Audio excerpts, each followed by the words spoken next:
এবং পাকিস্তানি মুজাহিদিন, পাকিস্তানের আরেকটি এখন সবচেয়ে সবচেয়ে আই থিংক লাইমলাইটে আসছে, সেটি হলো লস্কর তৈয়বা, এলইটি। এটির সাথে চলে গেছে আফগানিস্তানে যে নতুন একটি সংগঠন হচ্ছে আনসারুল্লাহ আল তাওহিদ, যেটা এটাকে কোঅর্ডিনেট করছে।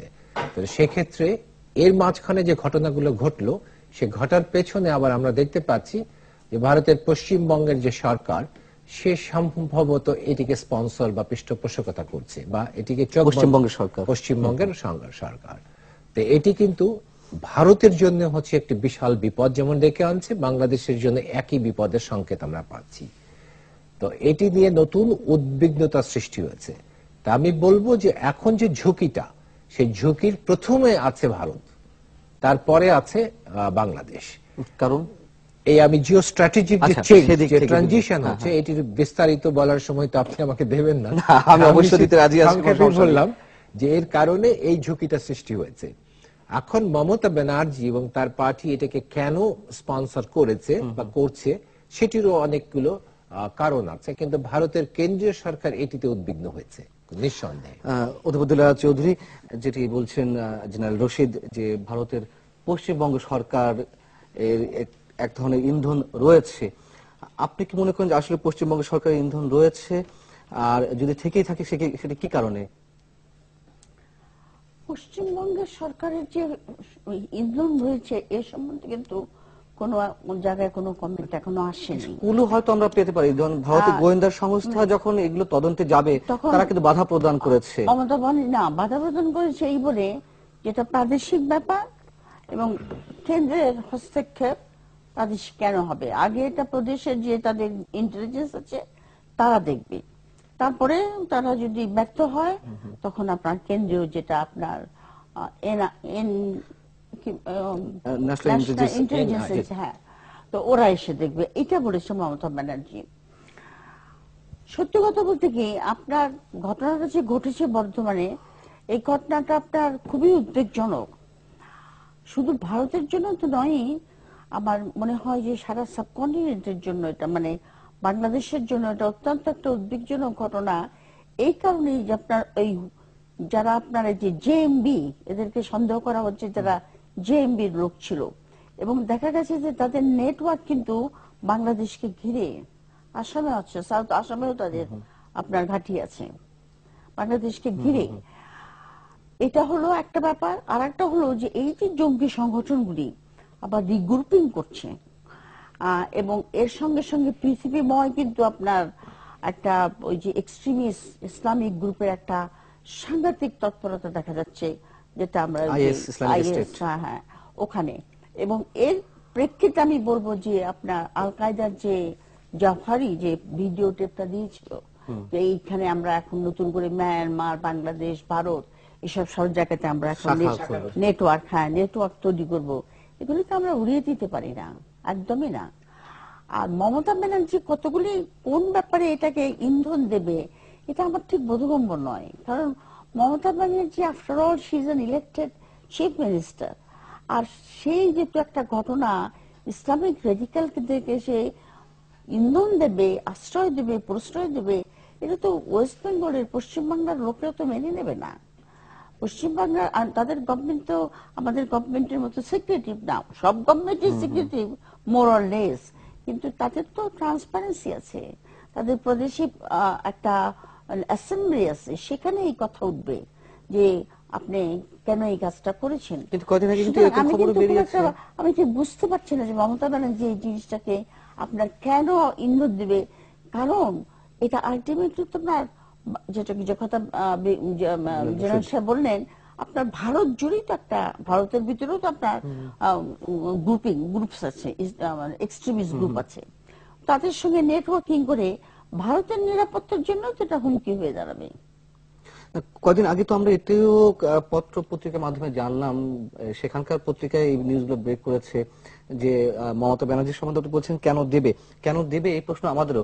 যে খবরটি বেরিয়ে এসেছে যে ভারতের যে সারদা গ্রুপ, তার টাকা তৃণমূল কংগ্রেসের এক সংসদ সদস্য ইমরান আহমেদ, তার মাধ্যমে বাংলাদেশে জামাতে ইসলামীকে দেওয়া হচ্ছিল জঙ্গি অর্থায়নের মাধ্যমে, জঙ্গি অর্থায়ন করার জন্য। এটিও বা আমরা কিভাবে নিতে পারি? এই যে ওই সারদা কেলেঙ্কারির জন্য তা আপনার মমতা ব্যানার্জি অনেকটা কোণঠাসা হয়ে আছে। তার যে পপুলারিটি ছিল আগে, সেই পপুলারিটি থেকে সে অনেকটা আপনার রেটিং তার অনেক কমে এসেছে বহুবিধ কারণে। তবে সারদা কেলেঙ্কারিটা একটা বিরাট একটা ওখানে একটা কারণ।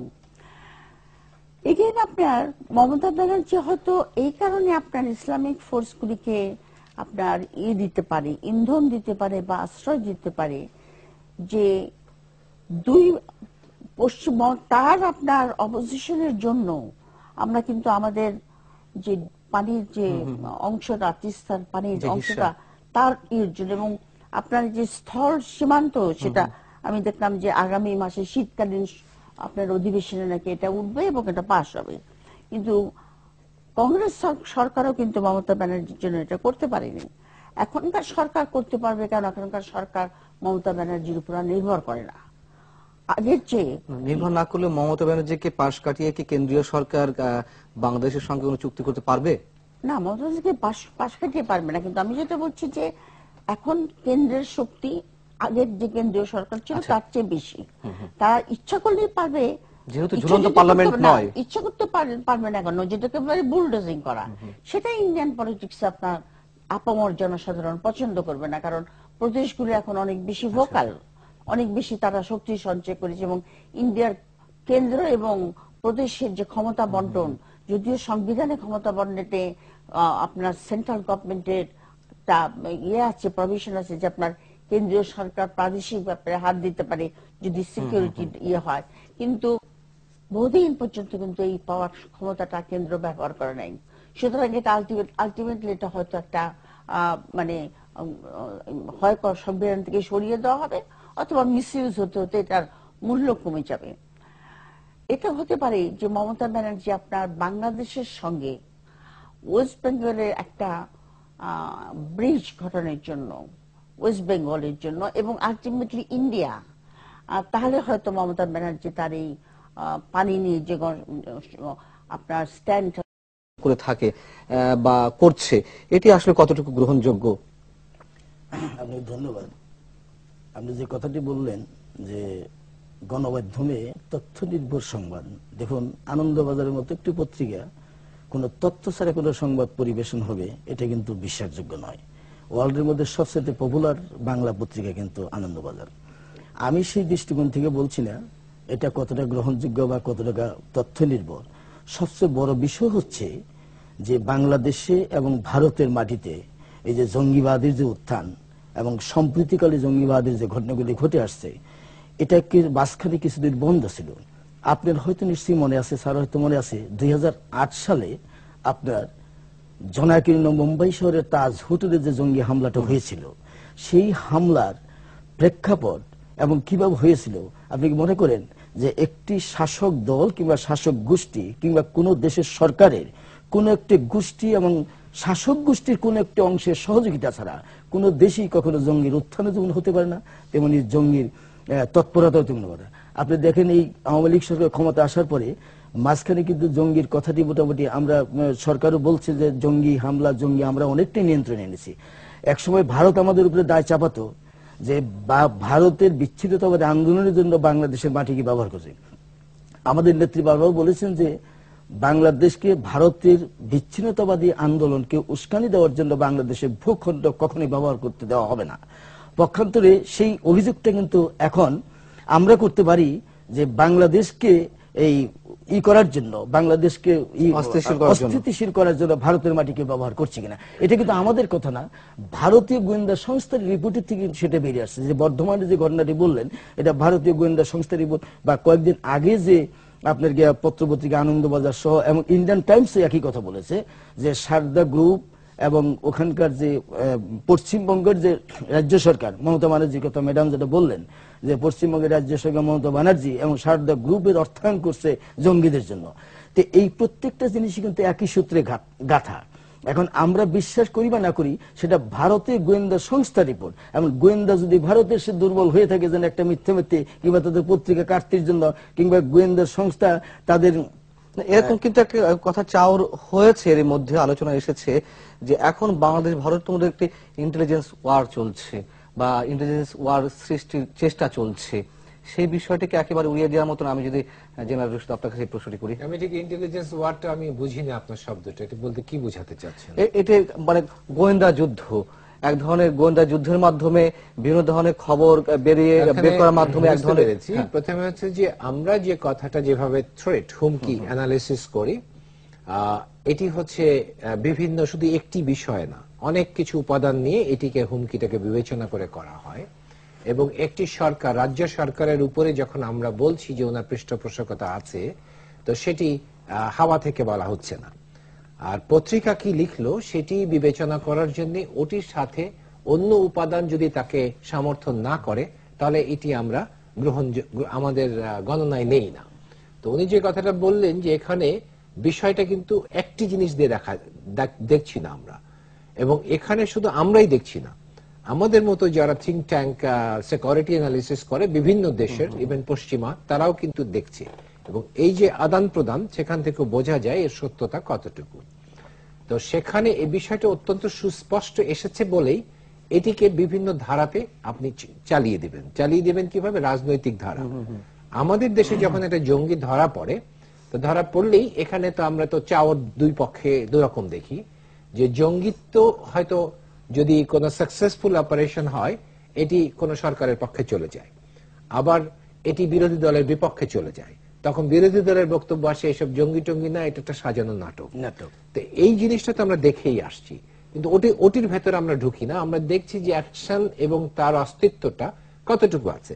এখন এর সাথে আপনি কতগুলো তথ্য দেই শুধু কানেক্ট করার জন্য।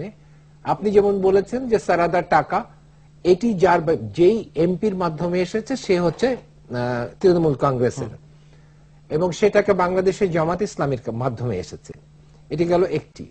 এরপরে হচ্ছে যে আমাদের সাতক্ষীরা অঞ্চল জামাত অধিষ্ঠিত খুব সংঘবদ্ধ এলাকা, সেখানে হুজি তাদের সেফ স্যাংচুয়ারির জন্য জমি কিনেছে, সেটি বাংলাদেশে খবর এসেছে। ঠিক এর উল্টা পাশে 24 পরগনা জেলাতে, যেটা মুসলিম অধিষ্ঠিত একটু বেশি, সেখানে এই যে এদের যে অস্তিত্ব, তারা হচ্ছে সহজে তাদের ভিতরে লুকিয়ে যেতে পারছে, সেজন্য তারা এই বর্ডার বেল্টটাকে ব্যবহার করছে উভয় পাশেই। বর্ধমান, বীরভূম, এইসব অঞ্চলকে তারা তাদের ঘাঁটি হিসাবে, কোথায় ঘাঁটি বানিয়েছে, ওর যে মালিক বাড়ির সে কিন্তু তৃণমূল কংগ্রেসের নেতা বর্ধমানে। এরপরে আসামে 2-4টা ধরা পড়েছে, বীরভূমে রেড হয়েছে, তারা মোটামুটি 58টা ক্যাম্প এরকম আস্তানা আবিষ্কার করেছে। এই যে কানেকশনটা, যে আমাদের সাথে ওদের যে কানেকশন, সেটি একটু দেখা যাচ্ছে। ওখানে ইনভেস্টমেন্ট দেখা যাচ্ছে, মানে ওখানে বিনিয়োগ, সে বিনিয়োগের ভেতরে দেখা যাচ্ছে যে এখন বাংলাদেশের চোরাচালানিত আমাদের এই ইসলামিক জঙ্গিরা, যদিও তারা ইসলামের কথা বলে মুখে, কিন্তু ওইখানে ইনভেস্ট করে যাতে ওইখানে যে টাকা পয়সাতে যে লাভ হয় সেটি আবার ওখানে ব্যয়িত হচ্ছে।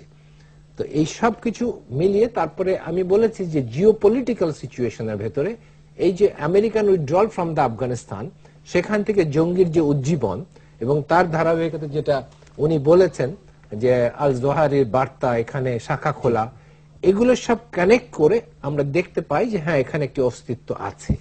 এবং সেই অস্তিত্বের জন্যই আমরা বলছি এই মুহূর্তে যে ঝুঁকি বেড়েছে নিঃসন্দেহে।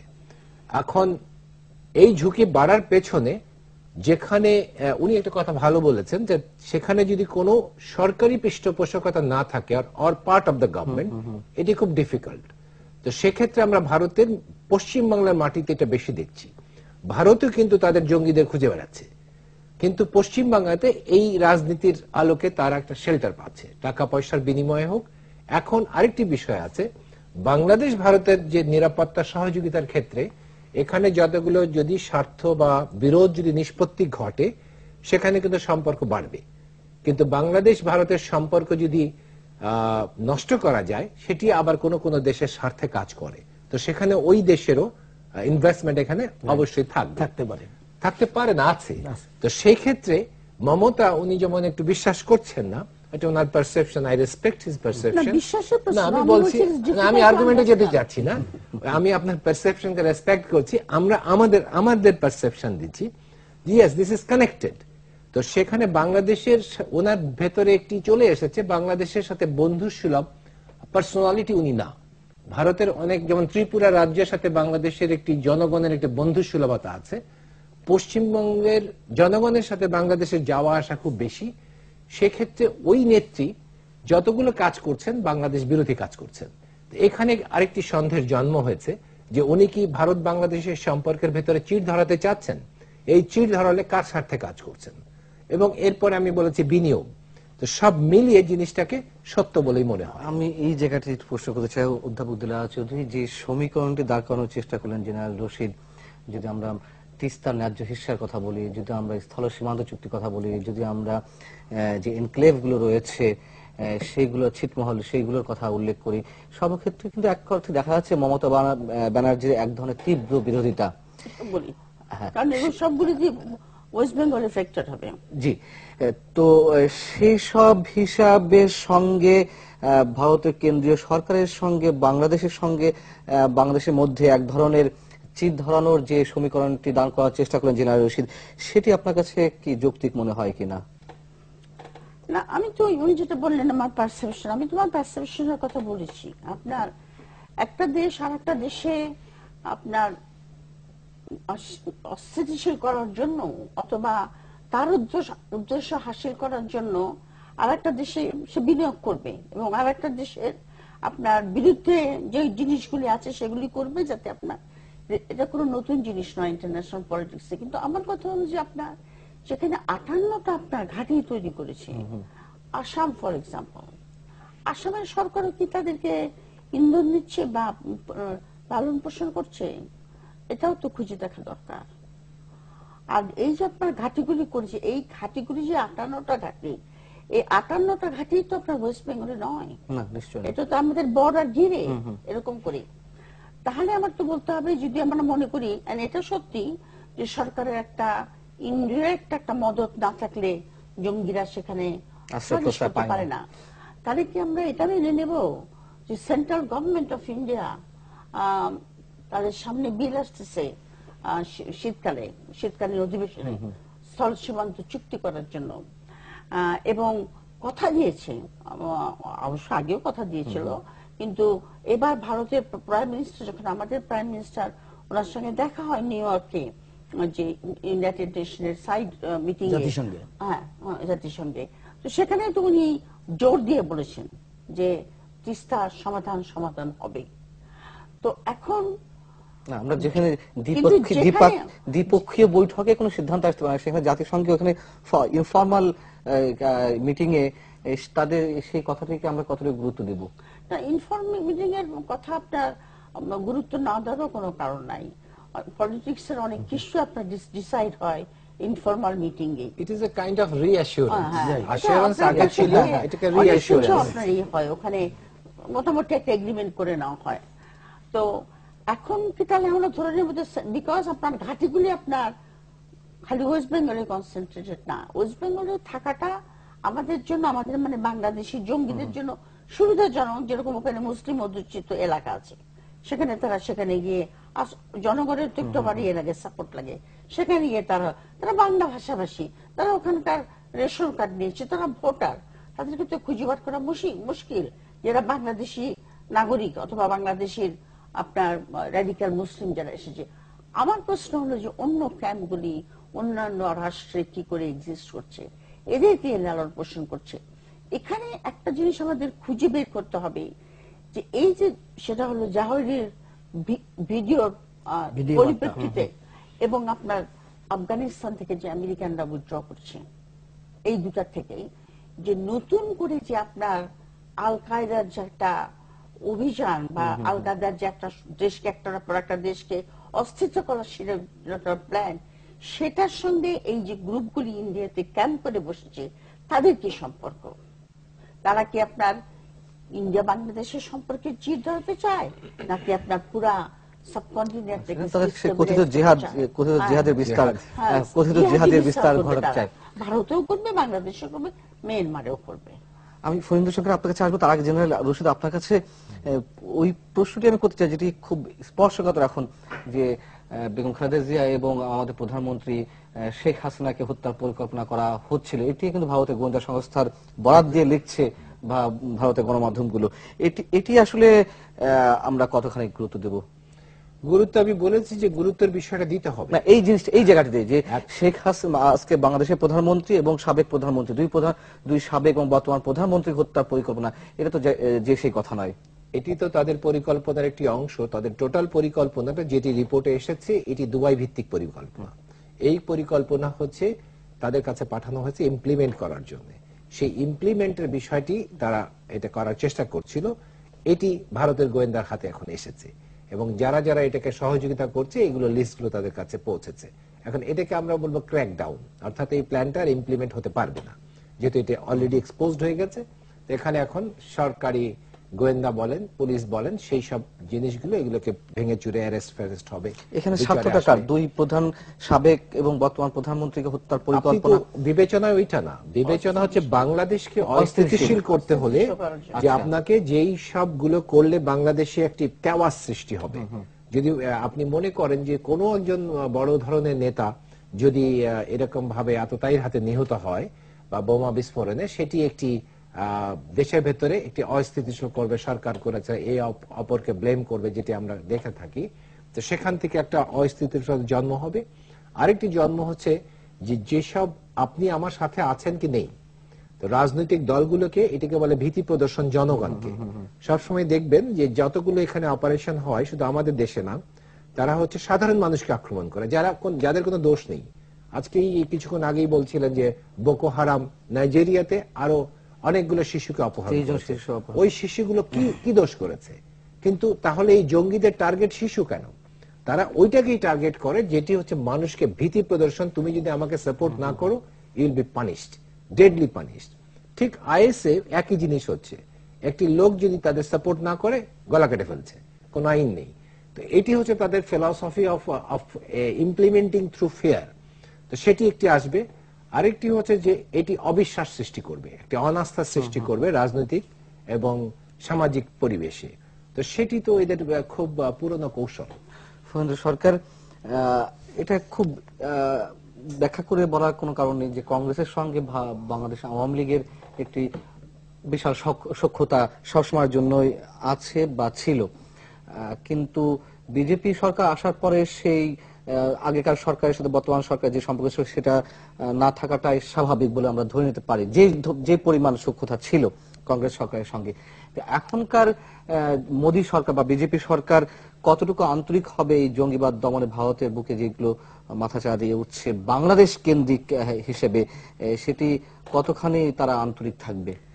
যে কথাটা আপনি বললেন যে বাংলাদেশের যে এখন যে ক্ষমতাসীন সরকার আওয়ামী লীগের অধিকাংশ নেতাই মানে বর্তমান সরকারই প্রো কংগ্রেসই বলা হয়ে থাকে, যে তাদের বেশিরভাগ সময়।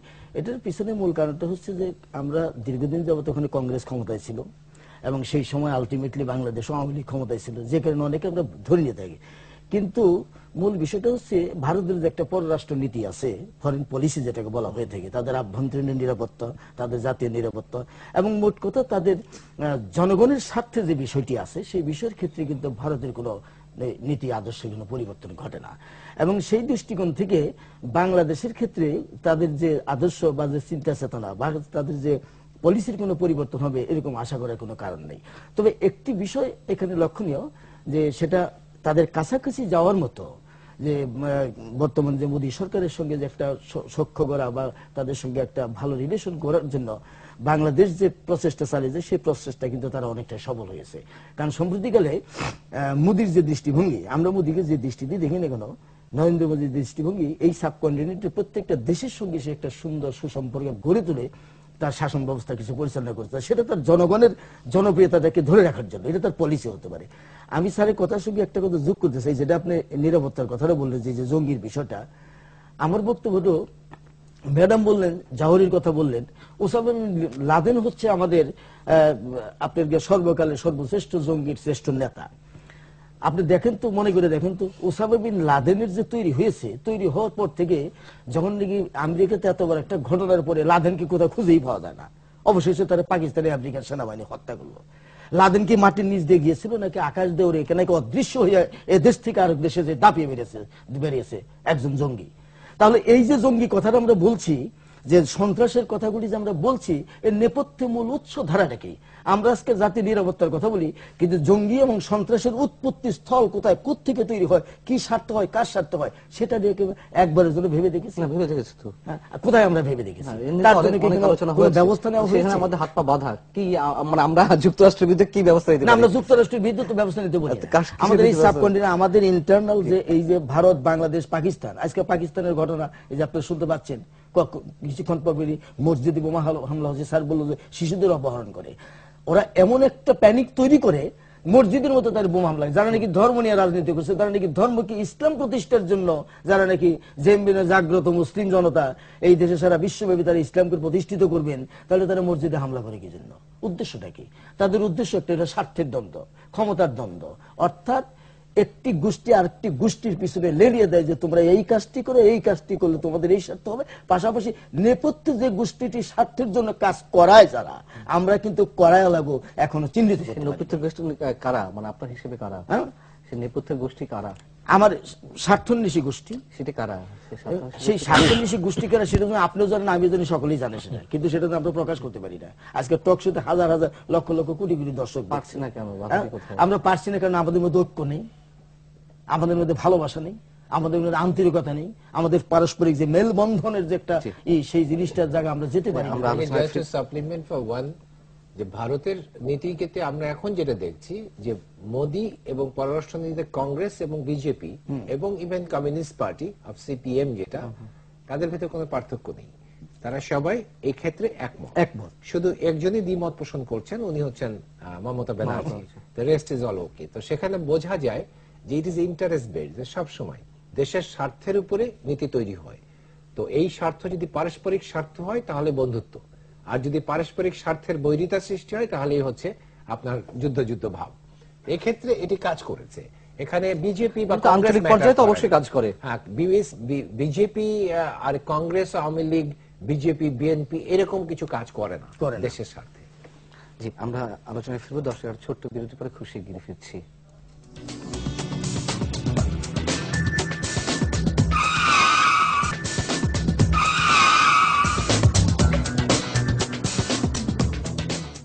অধ্যাপক দিলারা, দর্শক দেখছেন একুশাত, অধ্যাপক দিলারা চৌধুরী আপনার কাছে আসছিলাম, আপনার নামটা এই জন্য আগে বেরিয়ে পড়েছে। সেটা হচ্ছে যে আমরা জানি বা এরকম একটি কনসেপ্ট আমাদের মধ্যে জন্মেছে হয়তো ইতিহাসের ধারাবাহিকতায়, যে মৌলবাদে এক ধরনের সখ্যতা থাকে। সেই হিন্দু মৌলবাদের সঙ্গে মুসলিম মৌলবাদীর বা মুসলিম মৌলবাদের সঙ্গে হিন্দু মৌলবাদের এক ধরনের হিডেন এজেন্ডা থাকে। সেক্ষেত্রে আমরা এটা কিভাবে কতটুকু ধরে নেব যে বিজেপি জঙ্গি উত্থানের বিরুদ্ধে তারাও এক ধরনের জিহাদ ঘোষণা করবে ভারতের মাটিতে? আপনি বলছেন যে তাদের অ্যাক্টিভিটিস যদি ইন্ডিয়াতে হয়, তাহলে আমি যদি ইন্ডিয়ার পার্সপেক্টিভে আলোচনা করি, ইন্ডিয়ার পাসপোর্ট এবং অবশ্যই তারপরে বাংলাদেশ। না, আপনার এই যে জিহাদি গ্রুপের যদি আপনার জিহাদি মানে এরকম আপনার extremist groups, Islamic radical groups যদি ওখানে আস্তানা গেড়ে বসতে পারে এবং ইন্ডিয়ার সিকিউরিটি থ্রেট হয়, তাহলে নিশ্চয়ই ইন্ডিয়া তাদের বিরুদ্ধে যুদ্ধ ঘোষণা করবে। মানে যুদ্ধ মানে আপনার অঘোষিত যুদ্ধ নিশ্চয়ই করবে। কিন্তু আমার এখানে একটা প্রশ্ন যাচ্ছে যে আপনার বাংলাদেশকে একটা টেররিস্ট কান্ট্রি দেখানোর জন্য কিন্তু খুব একটা প্রচেষ্টা হচ্ছে চারিদিক থেকে। আপনার আমাদের বর্তমান প্রাইম মিনিস্টার, মাননীয় প্রাইম মিনিস্টার ইউনাইটেড নেশনে গিয়ে পর্যন্ত বলে আসছেন যে আমরা টেররিস্ট রাষ্ট্র। এইভাবে কি বলেছেন একেবারে যে আমরা টেররিস্ট? এভাবে বলেছেন বলে আমাদের জানা না, নেই। এভাবে করেন। না, আমি এটাকে No, whatever you say must be saying জঙ্গি the right কথাটা thing. You are এভাবে talking বলেন। on a prime minister of a জঙ্গি nation. উত্থানের সম্ভাবনা এটা বলতে রয়েছে পারেন বা এই ধরনের কিছু বলেছেন বা মন্তব্য করেছেন উনি। জঙ্গি দমনে বাংলাদেশ জঙ্গি দমনে বাংলাদেশ কার্যকরী পদক্ষেপ নিয়েছে, এরকম বক্তব্য রেখেছে। তার মানে এখানে একটা জঙ্গি সাংঘাতিক ভাবে That's আছে। your perception again. আচ্ছা, যাই হোক, তারপরে আপনার খালেদা জিয়া সে বলেছে যে টেররিস্ট, এটা তো বলেছে খালেদা জিয়া কি বলেছে, শি ইজ এ টেররিস্ট। তারপরে বলেছে যে আপনার বিএনপি একটা সংগঠন, জঙ্গি দল, সন্ত্রাসী সংগঠন। তো এইগুলি থেকে আমার মনে হয় যে বাংলাদেশকে যদি আমরা জঙ্গি রাষ্ট্র বানাতে চেষ্টা করি এভাবে, এবং সত্যি সত্যি যদি আপনার ইন্টারন্যাশনাল কমিউনিটি এটাকে মেনে নেয়, বিশ্বাস করা শুরু করে, তাহলে তো আমাদের ইন্টারনাল প্রবলেম হবে। ইন্টারনাল মিনস আপনার জঙ্গির নামে আপনি অপোজিশনকে সাপ্রেস করবেন, জঙ্গি দমনের নামে আপনি অপোজিশনকে মারবেন এবং মেরে বলা হবে এরা জঙ্গি। এই জাতীয় সিনারিও হতে পারে। আপনার মতো আমার এই কথা আমি বলছি। আপনি যে প্রসঙ্গে যে তুলেছেন কারা- এটা হয়তো অনেকেই বলছেন যে এক ধরনের প্রচেষ্টা রয়েছে বাংলাদেশকে জঙ্গি হ্যাঁ, রাষ্ট্র হিসেবে হ্যাঁ। প্রতিষ্ঠা করা, অনেকেই হয়তো বলছেন, হয়তো তার সংখ্যা কম, কিন্তু আমার প্রশ্ন হচ্ছে না, আমি কিন্তু কাগজ থেকে পড়ে সেই বলছি। প্রচেষ্টাটি কেন, আপনার কাছে কেন মনে হচ্ছে যে যে বাংলাদেশকে জঙ্গি রাষ্ট্র হিসেবে প্রমাণ করার চেষ্টা চলছে? বাংলাদেশকে জঙ্গি রাষ্ট্র প্রমাণ করা চলছে, এবং আপনার জঙ্গি রাষ্ট্র মানে শুধু সবাই জঙ্গি তা না, একটা পার্টিকুলার গ্রুপকে আপনার আইডেন্টিফাই করা হচ্ছে যে তারা জঙ্গি সংগঠন এবং তাদের নেতা একজন টেররিস্ট। তো আপনি যখন টেররিস্ট বলেছে, বাট জঙ্গি হিসেবে তো চিহ্নিত করার চেষ্টা করেনি বিএনপি কে। জঙ্গি সংগঠন বলেছে তো। সন্ত্রাসী সংগঠন হয়তো বলেছে, কিন্তু জঙ্গি সংগঠন কে বলেছে? সন্ত্রাসী সংগঠন বলেছে, খালেদা জিয়াকে বলেছে টেররিস্ট। টেররিস্ট, এই দুটো পরিষ্কার।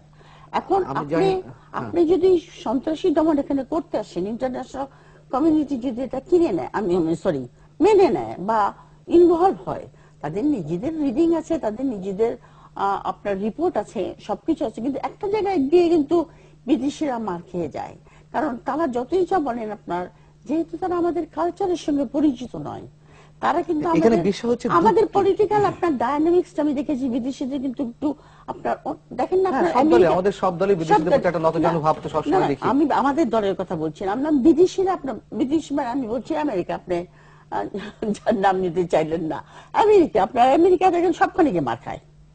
কোন জায়গা থেকে সে ভিক্টোরিয়াস এসেছে?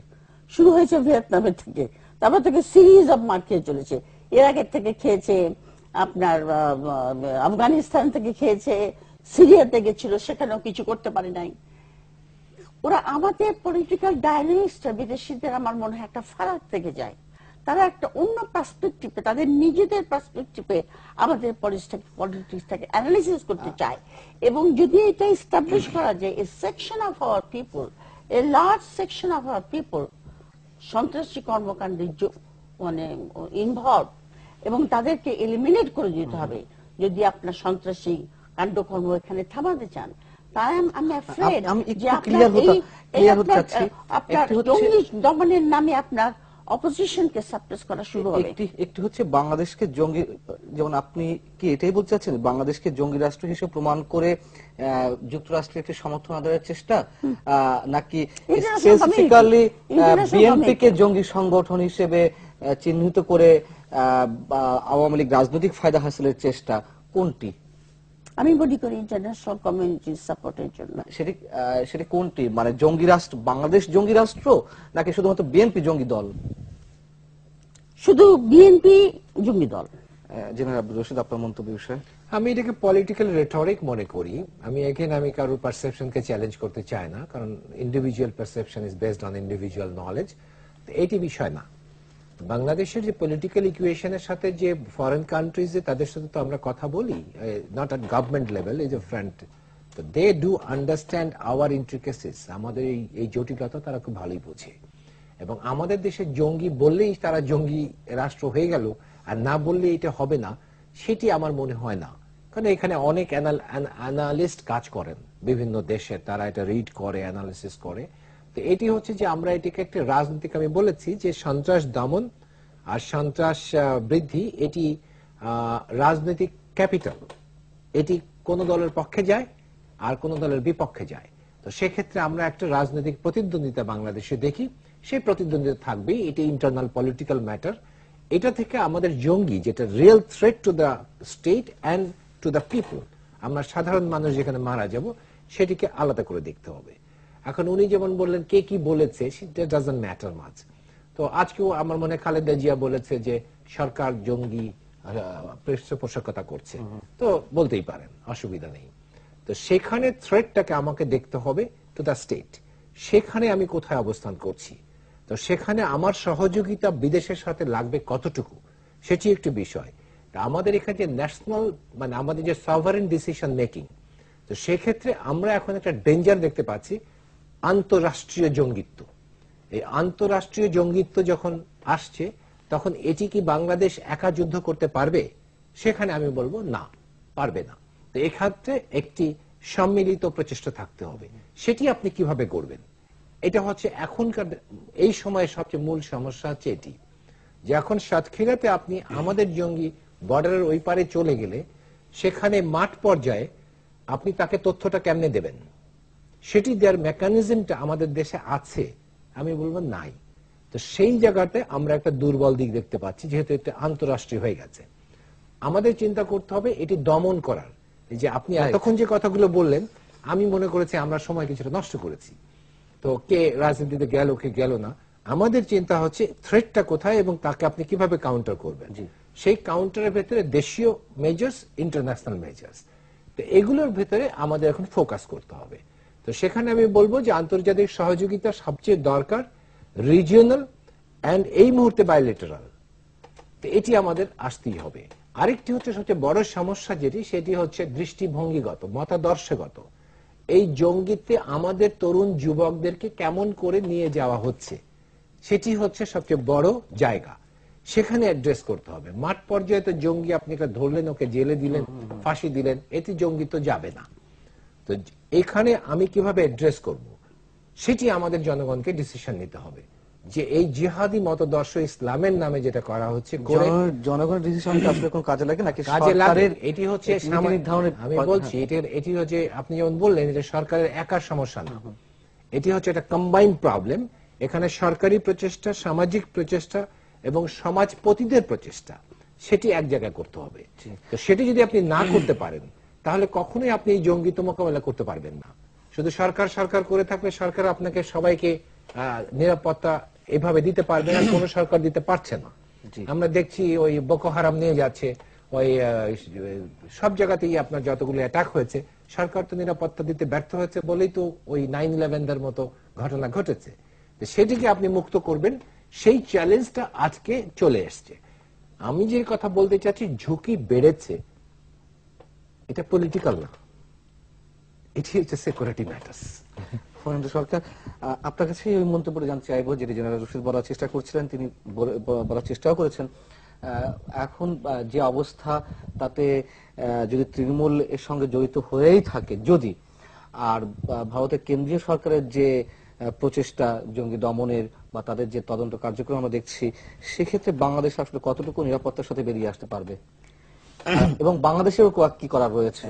আসলে আমি একটা ঘটনার বর্ণনা দিতে চাই। সেটা হলো, গত টার্মে শেখ হাসিনা কিন্তু 60 সম্মেলনে বলেছিলেন যে আমাদের এই জঙ্গি এবং সন্ত্রাস মোকাবেলার জন্য একটা আঞ্চলিক ঐক্য প্রক্রিয়ার ভিতর দিয়ে একটি টাস্ক ফোর্স গঠন করা উচিত। সেটা কিন্তু সেই 60 সম্মেলনে বলেছিলেন। আমরা কি সেই যে 60 সম্মেলনে উনি যে প্রস্তাবটা এনেছিলেন, এটা কিন্তু একটা চমৎকার একটা উদ্যোগ। স্যার যেটা বললেন, উদ্যোগ না, প্রস্তাব হ্যাঁ, প্রস্তাবই করেছিলেন, সেটা প্রস্তাব তো পরবর্তীতে উদ্যোগে পরিণত হয়। আমি তো এটাকে উদ্যোগ বলবো। আপনি প্রস্তাব বললো, আমি এটাকে উদ্যোগই বলবো। তার ভিতরে উদ্যোগ নাই, কিন্তু এখন দেখেন তার পরবর্তী পর্যায়ে কিন্তু সেটার কোনো কার্যক্রম ওইভাবে কিন্তু দৃশ্যমান না। এখন প্রশ্ন হচ্ছে যে ভারত এবং বাংলাদেশ, এই যে বাইলেটারাল যে আমাদের সম্পর্কটার সঙ্গে যে একটা জঙ্গিত্বের যে বিষয়টা, জঙ্গিত্বের বিষয়টা কিন্তু অতীতের সাথে এখন কিন্তু খুব বেশি রকম আলোচনা হচ্ছে। এবং আমাদের নিরাপত্তা যে দুইটা দেশে যে হুমকির মুখোমুখি এসে দাঁড়িয়েছে, আপনি যেটা বললেন যে আমরা এটাকে বানানো হচ্ছে, আসলে মৌলিক অর্থে কিন্তু সেটা নয়। একটি গোষ্ঠী এবং একটি শ্রেণীকে এই জায়গাটায় রুট পরিবর্তন করে এই জায়গাটা নিয়ে আসা হয়েছে।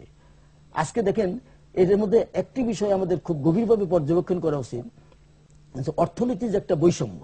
দেখেন, জঙ্গিতে যে যুবক ছেলেমেয়েদেরকে যে জঙ্গি কাজে, সন্ত্রাসী কাজে ইনভলভ করা হচ্ছে, তারা বেছে নিচ্ছে কোন জায়গাগুলি, তারা কাদেরকে।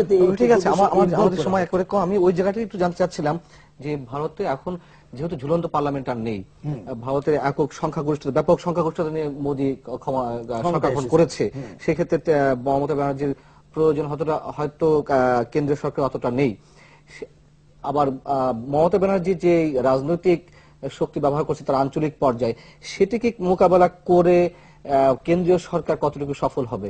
আমি তো মনে করি কেন্দ্রীয় সরকার যেহেতু তাদের একটা শক্তিশালী অবস্থান রয়েছে, সেই দৃষ্টিকোণ থেকে মমতা ব্যানার্জি যে পজিশনে থাক না কেন, মমতা ব্যানার্জি আলটিমেটলি কেন্দ্রীয় সরকারের ডিসিশনকে ভায়োলেট করে সে কোনো কিছু করতে পারবে না। কারণ এর মধ্যে একটি কারণ হচ্ছে যে সে এখন যে ঘটনাগুলি আপনার তৈরি হয়েছে, মমতা ব্যানার্জি আলটিমেটলি তখন সে চিন্তা করে দেখবে যে এই বদনাম এবং এই দায়বদ্ধ থেকে মুক্তির জন্য এখন আমার এইটার বিকল্প আর কিছু নাই। সেই জন্য মমতা ব্যানার্জি নরেন্দ্র মোদী যে আকাঙ্ক্ষাটা ব্যক্ত করেছেন যে তিস্তা চুক্তি হয়তো হয়ে যাবে, আমাদের সম্পর্ক কিংবা আমাদের সীমান্তের যে সমস্যাগুলি আছে এই সমস্যাগুলি নিরসন হবে, আসলে মমতা ব্যানার্জি সেখানে এগিয়ে আসতে বাধ্য হবেন, এটা আমার বিশ্বাস। অনেক ধন্যবাদ জেনারেল রশিদ, ধন্যবাদ ফণীন্দ্র সরকার, ধন্যবাদ অধ্যাপক রায় চৌধুরী। দর্শক শেষ করছি, দেখা হবে আগামীকাল। এতক্ষণ যারা সঙ্গে ছিলেন অনেক ধন্যবাদ সবাইকে, শুভরাত্রি।